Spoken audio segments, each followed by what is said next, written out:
Hello students, welcome to Swami Vivekanand Institute. My name is Shaheen and in this lecture video we are going to continue the series of marketing management.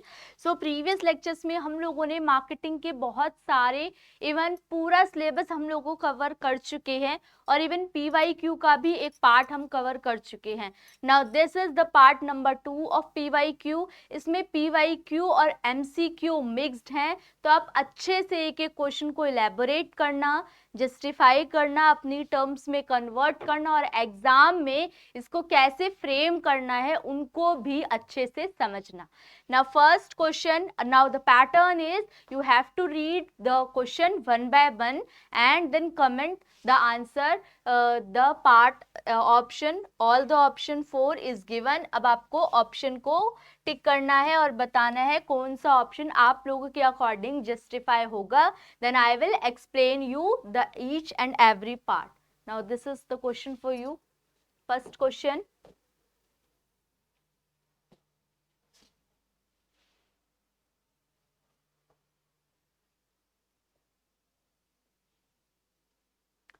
जैसे कि question easy सा है, इन्होंने बोल रखा है कि not factors of the demand variable according to Philip Kotler. Philip Kotler के हिसाब से कौन सा डिमांड का वेरिएबल नहीं है. तो देखो यहाँ पे environment variable, competitive variable, customer variable तीनों ही नहीं है इसके पार्ट. तो इसका आंसर क्या होगा? All of the above.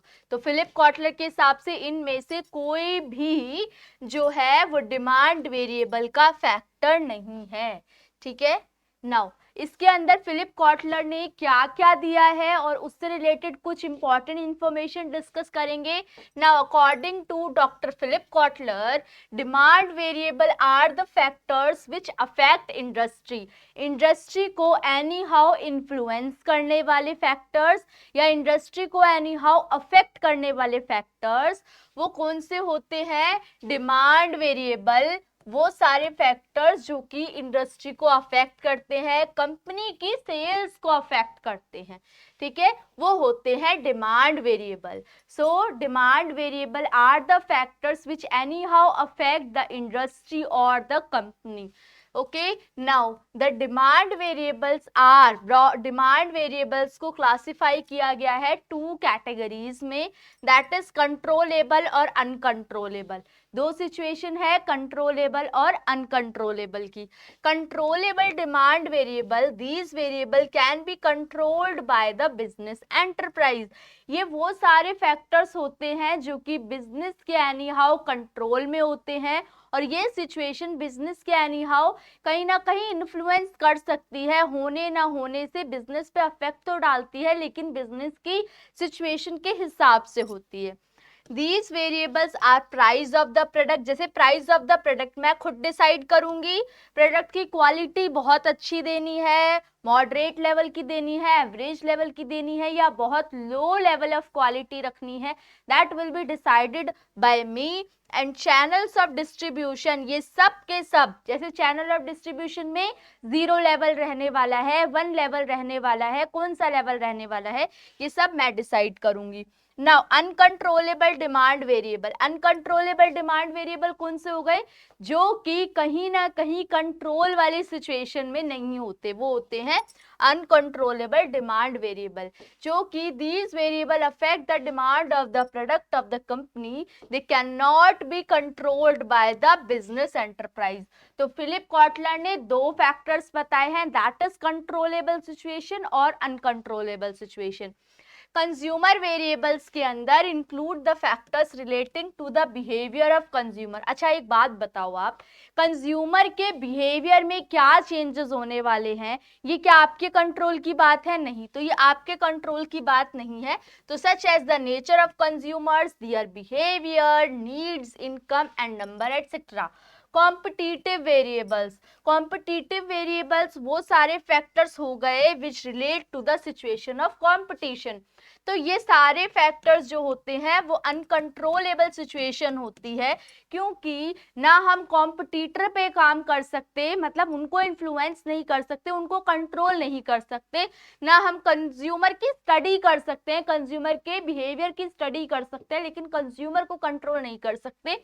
और इन्वायरमेंटल वेरिएबल भी वो सारे वेरिएबल्स हो गए जो कि economical, social and political condition of the country, country की या तो इकोनॉमिक बेसिस पे, सोशल बेसिस पे, ठीक है, पॉलिटिकल बेसिस पे क्या करते हैं, डिफरेंस लेके आते हैं, डिफाइन करते हैं। Now next question is for you, जल्दी से इसको ट्राई करें।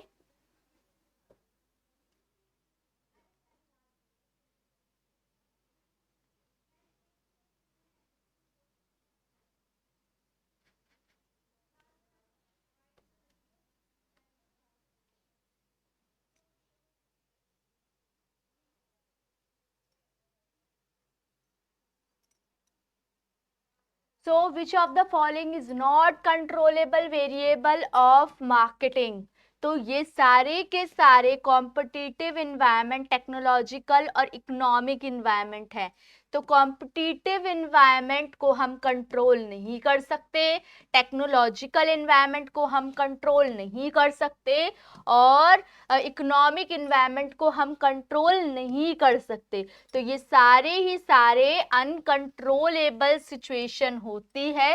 तो all of the above is the correct answer, ठीक है।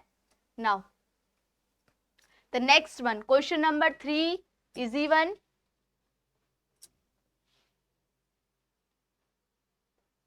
तो हो गया है ये, marketing concern requires, marketing concern में दोनों फैक्टर्स आते हैं, फिक्स्ड एंड, नहीं फ्लेक्सिबल नहीं आएगा यहाँ पे, fixed and working capital. Fixed capital is used for long term capital asset, long term assets वगैरह के लिए यूज होगा, और जो वर्किंग कैपिटल है वो किसके लिए यूज होगा, डे टू डे के खर्चों के लिए, डे टू डे नीड्स के लिए।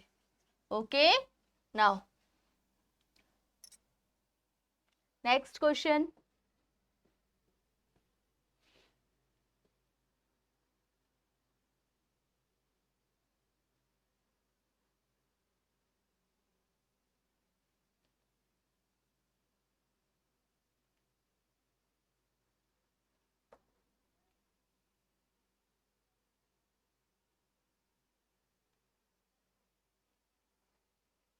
so it's the easy one.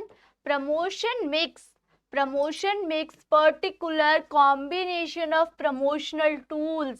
Promotion mix क्या होता है, अलग अलग कॉम्बिनेशन होता है टूल्स का।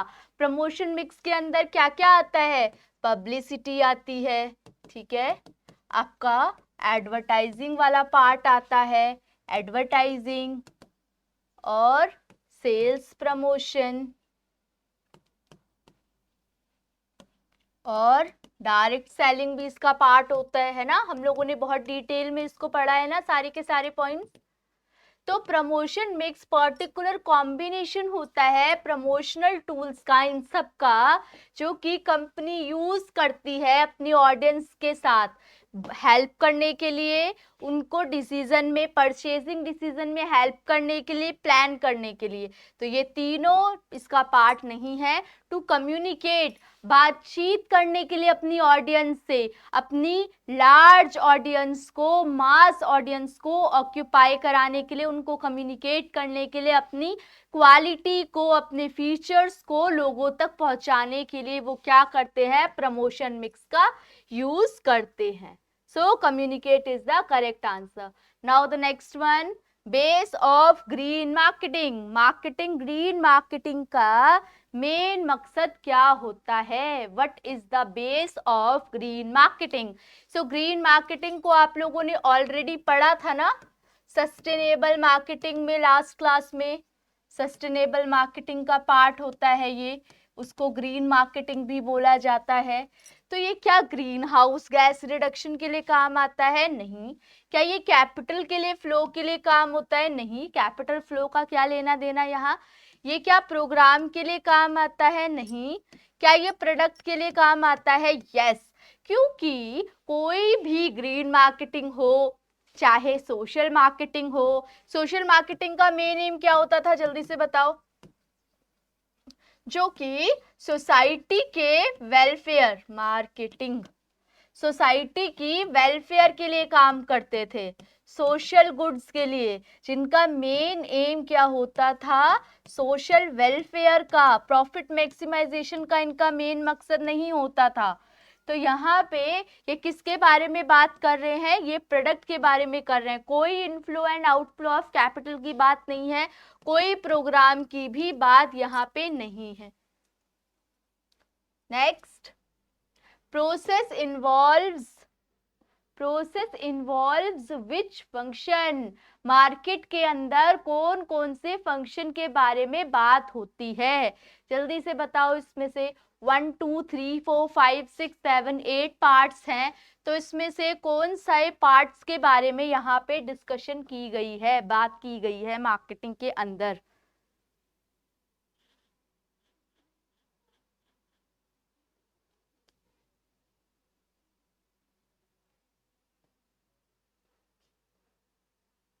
सो द इजी वन, कौन कौन से फंक्शंस की? क्या बाइंग की बात मार्केटिंग में होती है? यस। क्या ट्रांसपोर्टिंग की बात होती है? यस। डिस्ट्रीब्यूशन में होती है। क्या स्टोरिंग की बात? यस। वेयर हाउसिंग में होती है। सेलिंग की बात होती है, गुड्स को मैन्युफैक्चर से related, work in progress and then finish goods बनाया जाता है। फिर सेलिंग वाला पार्ट आता है स्टोरिंग के बाद। देन ग्रेड पैकेजिंग वगैरह में, लेबलिंग में ग्रेडिंग वगैरह होती है, A grade, B grade, on the basis of their quality.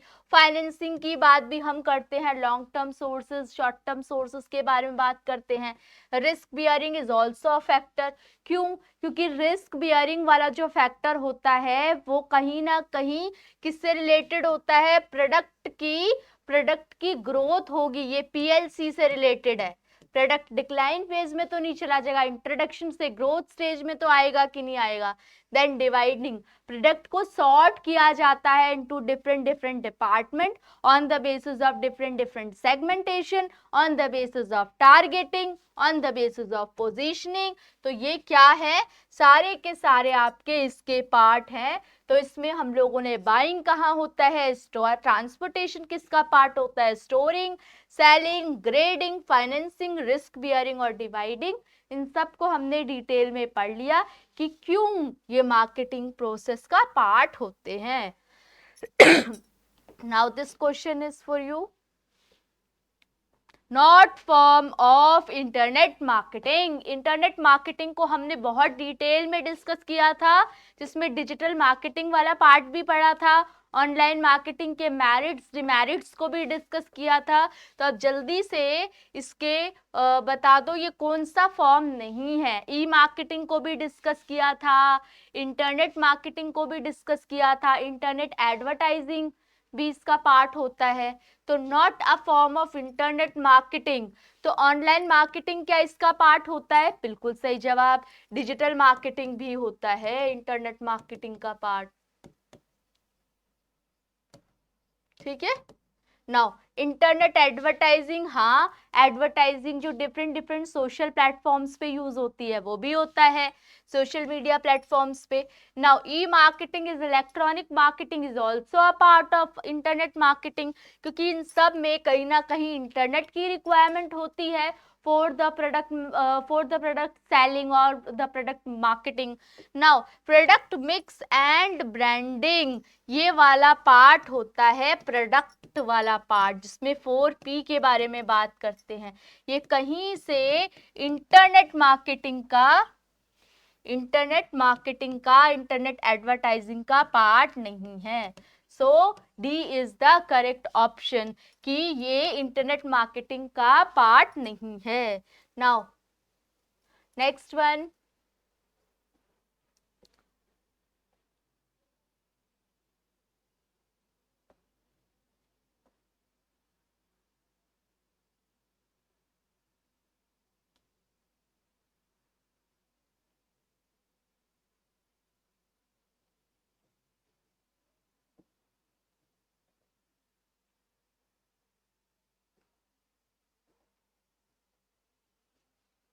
Done. Now philosophy of marketing, marketing की फिलॉसफी किससे रिलेटेड है? प्रोडक्ट ओरिएंटेशन मार्केटिंग, इसकी रिवीजन भी कर लेते हैं। प्रोडक्ट ओरिएंटेशन मार्केटिंग में हम डिस्कस करते थे कि we have to focus on the quality of the product only. अगर प्रोडक्ट की क्वालिटी अच्छी होगी तो whatever be the prices, product is easily available to the market and easily purchase by the person. तो product की quality पे आपको focus करना है, प्रोडक्ट को अच्छा बनाओ, लोग उसको खरीदेंगे, ठीक है। लेकिन ये कहीं ना कहीं अफोर्डेबिलिटी वाले केस में, अफोर्डेबिलिटी वाला केस के अंदर ये सही प्रूफ नहीं हुआ, और लोगों ने हर बार, लोग क्वालिटी, प्राइस के बेसिस पे क्वालिटी को जज नहीं करते कि क्वालिटी बहुत अच्छी है तो प्राइस के बेसिस पे ही जज करें। तो यहाँ पे ये फैक्टर डिक्लाइन हुआ और हर कोई इसको अफोर्ड भी नहीं कर पाया। Now the production oriented market, production oriented market क्या कहती थी कि यहाँ पे आपको प्रोडक्ट मैन्युफैक्चर करना है, ज्यादा से ज्यादा आप प्रोडक्ट को बनाओ ताकि कॉस्ट रिड्यूस हो सके। जो भी प्रोडक्ट बनाओगे वो प्रोडक्ट लोगों तक पहुंच ही जाएगा, लोगों तक, लोग उसको खरीद ही लेंगे। तो you have to product a lot, you have to produce product a lot so that the maximum you produce, the cost will be reduced automatically. Now sales oriented market, जहां पे different initiatives के through, different promotional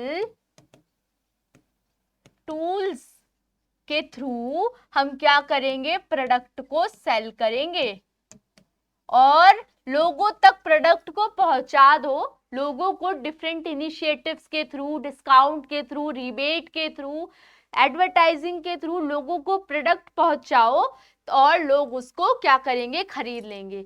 customer oriented marketing, जिसको हम marketing concept भी कहते थे, कि customer की नीड एंड वांट के हिसाब से आप प्रिपरेशन करो। कस्टमर को जो चाहिए, कस्टमर की नीड, कस्टमर की डिजायर, कस्टमर क्या चाहता है, कस्टमर की सेटिस्फेक्शन क्या है, उसके हिसाब से अपना प्रोडक्ट बनाओ। What ever be the social welfare, doesn't matter, social welfare का कोई लेना देना नहीं था, सिर्फ कस्टमर की नीड और वांट से यहाँ पे लेना देना था। नाउ ये कह रहे थे कि customer satisfaction is important, customer की सेटिस्फेक्शन इम्पॉर्टेंट है, इम्पॉर्टेंट, बट विद किसके साथ, but with society. Society means social welfare के साथ। ऐसा नहीं है कि क्योंकि लोगों को अल्कोहल बहुत मात्रा में चाहिए, ड्रग्स वगैरह चाहिए, तो इनका आप मैन्युफैक्चर बहुत ही ज्यादा अमाउंट में करो, क्योंकि ये तो कस्टमर की नीड और वांट है।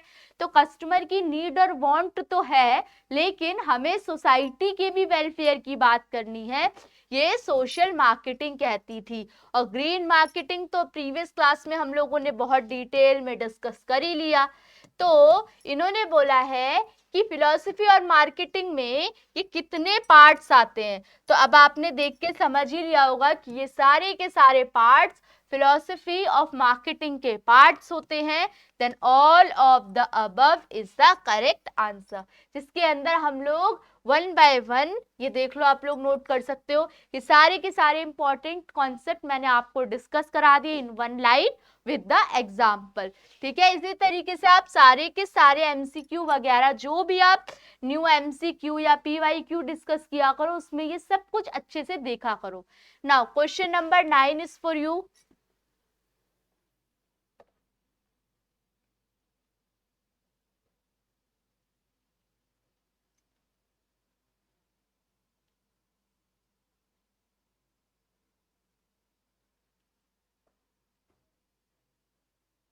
Then now which of the variable is not used by marketers for demographic segmentation?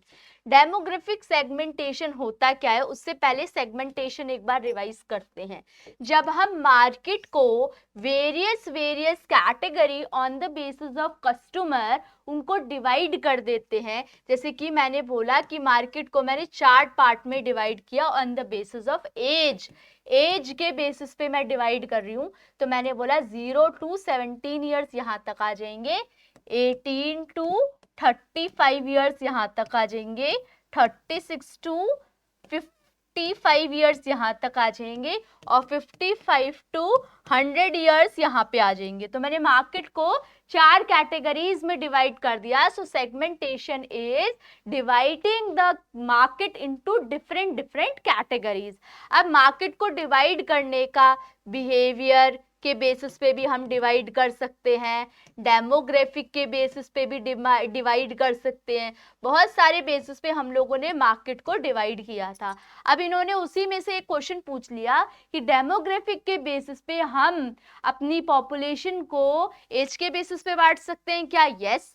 Income के बेसिस पे बांट सकते हैं क्या, कि किसकी कितनी इनकम है, 0 to 10 लाख वाले इनकम, 0 to 1 लाख वाले इनकम, फिर 1 to 5 लाख वाले इनकम, फिर 5 to 10 लाख वाले इनकम, इनकम के बेसिस पे भी बांट सकते हैं। और मेल फीमेल, बॉयज गर्ल्स, है ना, और मेल फीमेल, इनके बेसिस पे भी बांट सकते हैं, तो जेंडर के बेसिस पे भी, but not on the basis of poverty. Poverty के बेसिस पे हम मार्केट को नहीं क्लासिफाई करते when we talk about demographic segmentation. ठीक है, बिहेवियर वाले में जिसमें हम कंज्यूमर की हैबिट के बेसिस पे हम डिवाइड करते थे, है ना, कंज्यूमर की साइकोलॉजिकल वाला भी एक था जिसके अंदर हम एटीट्यूड के बेसिस पे बांटते थे हम मार्केट को। सो इनको सबको गो थ्रू करके जाना जब आप एग्जामिनर के पॉइंट ऑफ व्यू से बहुत इंपॉर्टेंट है ये। नाउ द 10th वन,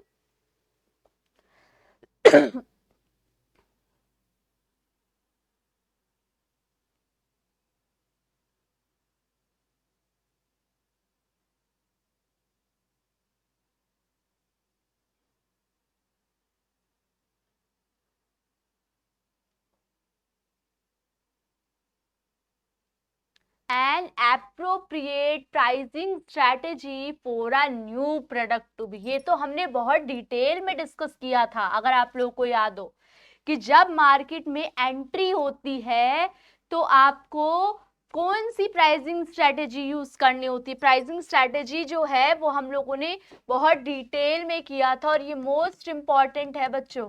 इसमें से आप एक क्वेश्चन को तो बहुत ही इजीली एक्सपेक्ट कर सकते हो। ना average and marginal cost plus pricing, marginal cost का मतलब कुछ एडिशन, कुछ हम क्या कर रहे हैं टोटल के अंदर कुछ एवरेज के बेसिस पे या मार्जिन के बेसिस पे कॉस्ट को ऐड कर रहे हैं।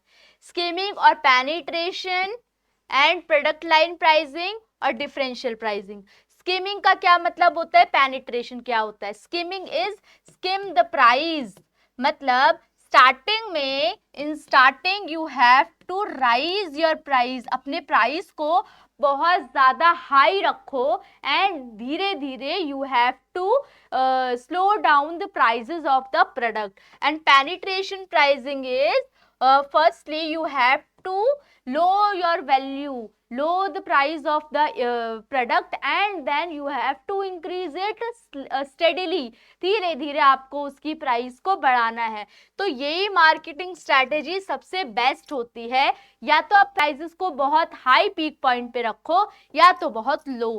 प्रोडक्ट लाइन प्राइसिंग के अंदर तो हम लोगों ने डेप्थ और प्रोडक्ट की विड्थ ये सबको डिस्कस किया था, और डिफरेंशियल प्राइसिंग का होता है डिफरेंट प्रोडक्ट के हिसाब से डिफरेंट प्राइस को चार्ज करना, है ना। तो ये वाला जो प्राइसिंग है ये इसका अप्रोप्रिएट आंसर है, और इसके बेसिस पे क्वेश्चन भी बनता है कि वो कौन सी प्राइसिंग स्ट्रैटेजी होती है जहां पे स्टार्टिंग में बहुत कम प्राइस होता है and initially we increase the price, increase the value of the product, increase the price of the product. तो वो कौन सी होती है, पेनिट्रेशन। एंड स्किम वाली कौन सी होती है, स्टार्टिंग में बहुत ज्यादा इंक्रीज करके रखना प्रोडक्ट की वैल्यू को। Now the next one,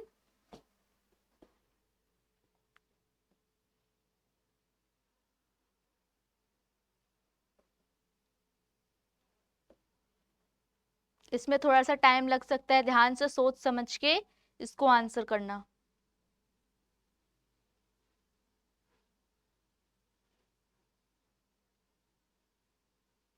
multi-stage approach to product pricing in firm involves consideration for setting the price as follow. सबसे पहले हम क्या डिसाइड करते हैं, देन क्या डिसाइड करते हैं, फिर क्या सेलेक्ट होता है, फिर क्या होता है, इनके बारे में पूरा आपको जस्टिफाई करना है. सो ऑप्शंस भी डिफरेंट है, देख रहे हो आप लोग. Option starting from fourth, third, second, first. So सबसे पहले आपको क्या होता है, आप फर्म के ऑब्जेक्टिव को डिसाइड करते हो, या मार्केटिंग मिक्स को डिसाइड करते हो, या टारगेट मार्केट को डिसाइड करते हो, या प्राइसिंग पॉलिसी स्ट्रैटेजी को डिसाइड करते हो. इसका आंसर आपको दिख चुका होगा. जैसे कि सबसे पहले हम मार्केटिंग मिक्स को डिसाइड करते हैं, क्योंकि हमने सिलेबस में भी यही पढ़ा, जिसमें हम 4 पीस की बात करते हैं: प्रोडक्ट, प्राइस, प्लेस, प्रमोशन. ठीक है.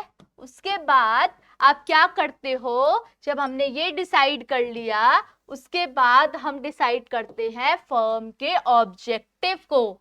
उसके बाद फर्म का ऑब्जेक्टिव एक बार डिसाइड हो गया कि हमें फर्म के अंदर करना क्या है, देन हम मार्केट के टारगेट को डिसाइड करते हैं. टारगेट मार्केटिंग कौन सी है, जो कि आपकी सेगमेंटेशन, एसटीपी वाला मॉडल पढ़ा था ना हमने, STP, segmentation, targeting and then positioning. तो टारगेट मार्केट को सेलेक्ट करते हो, एंड देन फिर प्राइसिंग पॉलिसी और स्ट्रैटेजी का यूज होता है. तो फोर्थ तो ऑप्शन इसमें भी था और इसमें भी था. तो सबसे पहले अगर देखा जाए तो, रुको दोबारा डिस्कस करते हैं, ये मुझे लग रहा है ऑप्शन में थोड़ी सी दिक्कत है. सबसे पहले टारगेट मार्केट होना चाहिए, बच्चे बता रहे. रुको, सबसे पहले मार्केट में टारगेट डिसाइड होगा. टारगेट डिसाइड करने के बाद हम फर्म के ऑब्जेक्टिव को डिसाइड करेंगे. टारगेट मार्केट को यूटिलाइज करने के बाद फर्म का ऑब्जेक्टिव के बाद मार्केटिंग मिक्स आएगा 4P, और 4P में प्रोडक्ट के बाद आएगा आपका प्राइसिंग पॉलिसी एंड स्ट्रैटेजी. हाँ बिल्कुल सही है. टारगेट वाला पार्ट पहले आएगा और उसके बाद फर्म का ऑब्जेक्टिव आएगा, ऑब्जेक्टिव के बाद मार्केटिंग मिक्स आएगा, और ये वाला तो लास्ट में. इसी के पॉइंट ऑफ व्यू से मुझे ये पता चला कि सेकंड वाले के हिसाब से तो फोर्थ वाला बन ही नहीं रहे, तो इस हिसाब से तो ये एलिमिनेट हो गया. तो या तो बी या तो डी, इन दोनों में से कोई ऑप्शन करेक्ट हो गया. इसलिए ये गलत हो गया, क्योंकि प्राइसिंग पॉलिसी और स्ट्रैटेजी तो एट लास्ट डिसाइड होएगी ना, और ऑब्जेक्टिव पहले डिसाइड होगा. इनसे ऑब्जेक्टिव पहले डिसाइड होगा, तो सबसे पहले टारगेट मार्केटिंग, देन आपका objective, then marketing mix, and then pricing policy at last. So इस वाले क्वेश्चन में कोई कंफ्यूजन क्रिएट मत करना. ये वाले का आंसर आपका बी वाला ही है, बी वाला करेक्ट है आपका. ठीक है. तो ये वाला आप लोगों को समझ आ चुका होगा. फिर भी if you have any type of doubt then you can comment it down on the comment section. अब आप लोगों से नेक्स्ट लेक्चर वीडियो में मिलते हैं. Thank you for watching.